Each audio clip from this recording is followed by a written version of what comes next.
નમસ્કાર મિત્રો, ઓનલી યોજનામાં આપ સૌ મિત્રોનું સ્વાગત છે। આજે તારીખ 1 ઓક્ટોબર 2025 આજના મહત્વના હવામાન સમાચાર જાણીશું, જેમાં ગુજરાત ઉપરથી પસાર થયેલી સિસ્ટમ હજુ ગુજરાતની નજીક ઘૂમરા મારી રહી છે। ત્યારે ગુજરાતની અંદર આજે કેટલા વિસ્તારોમાં વરસાદ પડશે તેમજ આગામી સમયમાં સિસ્ટમ અરબ સાગરમાં આગળ વધી અને ફરી વખત યુ ટર્ન લઈ ગુજરાત તરફ આવે તો 8-9 તારીખ સુધી ગુજરાતમાં ભારે વરસાદની સંભાવના, ખાસ કરીને 8-9 ની અંદર વધારે વરસાદ જોવા મળશે। તો જોઈએ સંપૂર્ણ અપડેટ। ચેનલમાં નવા હોય તો સબસ્ક્રાઇબ કરી લેજો। સૌથી પહેલા આજની મહત્વની અપડેટ છે। આજે બપોર પછીના સમયગાળામાં સમગ્ર સૌરાષ્ટ્રના વિસ્તારોમાં તેની અસર જોવા મળશે, કારણ કે સિસ્ટમ વધુ પોરબંદર દ્વારકાની એકદમ નજીક આવી અને તેનો ટ્રફ દક્ષિણ ગુજરાત કચ્છથી સૌરાષ્ટ્ર સુધી ફેલાયેલો છે। લખપત, ખાવડા, નલિયા, ભુજ, ગાંધીધામ અને માંડવીમાં આજે વરસાદ રહેશે। બપોર પછી 3 થી 5ના સમયગાળામાં આ સિસ્ટમની અસર જોવા મળશે। દ્વારકા હોય, સલાયા હોય, ઓખા હોય, મોરબી, સુરેન્દ્રનગર, ચોટીલા, રાજકોટ, ભાણવડ, જૂનાગઢ, અમરેલી, ગોંડલ, જસદણ, બોટાદ, ભાવનગર સાઈડના વિસ્તારો હોય તેમજ વેરાવળ, ઉના, મહુવા અને તળાજા સુધીના જે વિસ્તારો છે તેમાં તેની અસર આપણને જોવા મળશે। મધ્ય ગુજરાતની આપણે વાત કરીએ તો વિરમગામ, અમદાવાદ, કપડવંજ, ધોળકા, નડિયાદ, ગોધરા, ખંભાત, વડોદરા, છોટાઉદેપુર, અલીરાજપુર, દાહોદ સુધી સામાન્ય છાંટાછૂટી રહેશે।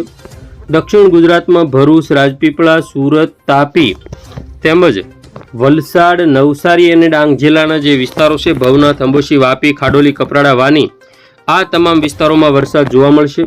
તો હજુ એક સિસ્ટમ નથી પૂરી થઈ, ત્યાં તો બંગાળની ખાડીમાં નવી સિસ્ટમ અત્યારે બની ચૂકી છે, જે પણ ગુજરાત તરફ આવશે। બંને સિસ્ટમોની અસર તળે ગુજરાતમાં જોવા મળશે વરસાદ। ખાસ કરીને વાત કરીએ તો આજે રાત્રિના સમયગાળા દરમિયાન, એટલે કે 11-12 વાગ્યાના સમયગાળામાં પોરબંદર હોય, ભાણવડ હોય, જૂનાગઢ, ઉના, રાજુલા, મહુવા સુધીના જે વિસ્તારો છે, દ્વારકા, ગાંધીધામ, માંડવી, આ બધા વિસ્તારોમાં પણ અસર જોવા મળશે। આવતીકાલે 2જી તારીખમાં વહેલી સવારથી બપોરના સમયગાળાની અપડેટ જોઈએ, જેમાં સિસ્ટમ વધુમાં વધુ મજબૂત બની નલિયા, ભુજ, ગાંધીધામ અને માંડવીમાં તેની અસર વધારે રહેશે, જ્યારે સૌરાષ્ટ્રમાં દેવભૂમિ, દ્વારકા, સલાયા, જામનગર, ભાણવડ, પોરબંદર અને જૂનાગઢના જે વિસ્તારો છે, વેરાવળ, માંગરોળ સુધીના જે વિસ્તારો છે, જેમાં ભયાનક પવન ફૂંકાઈ શકે અને પવન સાથે વરસાદની પણ એન્ટ્રી થઈ શકે। તો આવતીકાલે પણ બપોર પછીનો જે સમયગાળો છે, જેમાં ખાસ કરીને સૌરાષ્ટ્રના ઘણા બધા વિસ્તારો હોય, દ્વારકા, જામનગર, મોરબી, સુરેન્દ્રનગર, ભાવનગર, ગીર સોમનાથ, જૂનાગઢ, પોરબંદર અને કચ્છ જિલ્લામાં તેની મહદ અંશે અસર જોવા મળશે। વાત કરીએ આગામી આવતીકાલે પણ રાત્રિના સમયગાળામાં પણ સિસ્ટમ કચ્છની એકદમ નજીક રહેશે। 3 તારીખની વાત કરીએ બપોરના સમયગાળાની, જેમાં પણ સિસ્ટમ પાકિસ્તાન તરફ થોડી ફંટાવાની શક્યતાઓ છે। વેરાવળ, ઉના, મહુવા, તળાજા, અમરેલી તેમજ બોટાદ, ભાવનગર, આ બધા વિસ્તારો અને દ્વારકા સુધીના વિસ્તારોમાં અસર જોવા મળશે। બપોર પછી 3 તારીખે પણ મોરબી, સુરેન્દ્રનગર, ચોટીલા, રાજકોટ, ગોંડલ, જસદણ, બોટાદ, અમરેલી, ભાવનગર, મહુવા, તળાજા, પાલીતાણામાં સામાન્યથી હળવો વરસાદ રહેશે। 4 તારીખની વાત કરીએ, જેમાં વરસાદની તીવ્રતામાં સામાન્ય ફેરફાર થશે।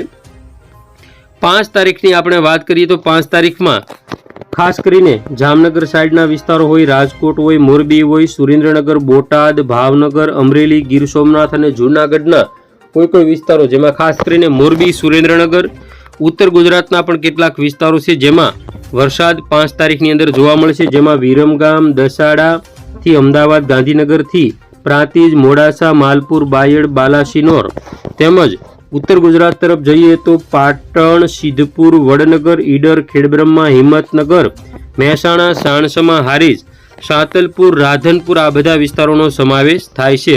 ખાસ કરીને 6 તારીખની આપણે વાત કરીએ તો 6 તારીખમાં પણ બપોર પછીના સમયગાળામાં કે ક્યાંય પણ સિસ્ટમની અસર આપણને જોવા મળતી નથી, પરંતુ જે બંગાળની ખાડીની સિસ્ટમ અરબ સાગરમાં ગુજરાતથી દૂર જઈ તે 6-7 તારીખમાં ફરી વખત ગુજરાતના કાંઠે આવે અને 8 તારીખે વહેલી સવારે કચ્છના જે વિસ્તારો છે, નલિયા, ભુજ, ગાંધીધામ, માંડવી, રાપરમાં ભારે વરસાદ જોવા મળશે। તો દ્વારકા, ઓખા, સલાયા, જામનગર, રાજકોટ, ગોંડલ, ભાણવડ, પોરબંદર, જૂનાગઢમાં ફરી વખત મેઘ તાંડવની સ્થિતિ જોવા મળી શકે છે।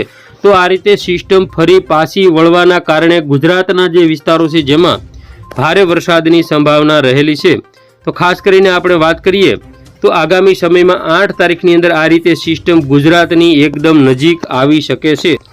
તો 7 તારીખ અને 8 તારીખની અંદર ગુજરાતના જે ઉત્તર ગુજરાતના વિસ્તારો છે જેમાં રાધનપુર, પાલનપુર, ખેડબ્રહ્મા, મહેસાણા, હિંમતનગર હોય, કચ્છ હોય, સૌરાષ્ટ્ર હોય તેમાં વરસાદની તીવ્રતામાં વધારો થશે, કારણ કે સિસ્ટમ 8 અને 7 તારીખની અંદર ફરી વખત સૌરાષ્ટ્રમાં આવશે.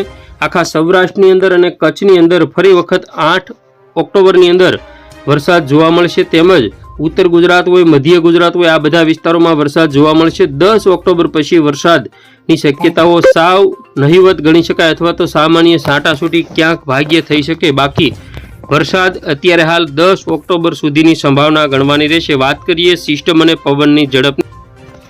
આજની વાત કરીએ તો આજે સિસ્ટમની વાત કરીએ, જેમાં ખાસ કરીને એક બંગાળની ખાડીમાં નવી સિસ્ટમ અહીં ડેવલપ થઈ રહી છે. તો અત્યારે જે બંગાળની ખાડીની સિસ્ટમ ગુજરાત ઉપર છે તે હજુ ગુજરાતની નજીક છે. ગુજરાતમાં મોટા ભાગના વિસ્તારોમાં 40 થી 50ની ઝડપે જોટાના પવનો સૌરાષ્ટ્ર, કચ્છ, દક્ષિણ ગુજરાતમાં જોવા મળશે. તેમજ આગામી સમયમાં આવતીકાલે 2 તારીખની વાત કરીએ, જેમાં પણ અડધા સૌરાષ્ટ્રની અંદર 40 થી 42ની પવનની ઝડપ રહેશે. 3-4 તારીખમાં દરિયા કિનારાના વિસ્તારોમાં પવન ફૂંકાશે. બાકી સિસ્ટમ ગુજરાતથી ઘણી દૂર જશે, ત્યારે તેની જે પવનની ઝડપ છે 80 કિલોમીટર પ્રતિ કલાક સુધીની થઈ શકે છે. જ્યારે તે આગળ જતા 5 તારીખની અંદર તે વધુ મજબૂત બનશે, ત્યારે તેની જે પવનની જે ઝડપ છે તેની વાત કરીએ 116 કિલોમીટર પ્રતિ કલાકથી 120 કિલોમીટર પ્રતિ કલાકની આપણને જોવા મળશે. ત્યાંથી આગળ વધીને 130 કિલોમીટર સુધીની પવનની ઝડપ સાથે આ વાવાઝોડું ઓમાન તરફથી ફરી વખત યુટર્ન લેશે, ક્યાંય ટકરાશે નહીં અને ફરી વખત તે લો પ્રેશર અથવા ડિપ્રેશનના રૂપમાં 8-9 તારીખમાં ગુજરાત ઉપર ભારેથી અતિ ભારે વરસાદ કેટલાક વિસ્તારોમાં, તો મોટાભાગના વિસ્તારોમાં હળવો મધ્યમ વરસાદ વરસી શકે છે. તો જોઈએ હવે 8 દિવસનું વરસાદનું એલર્ટ.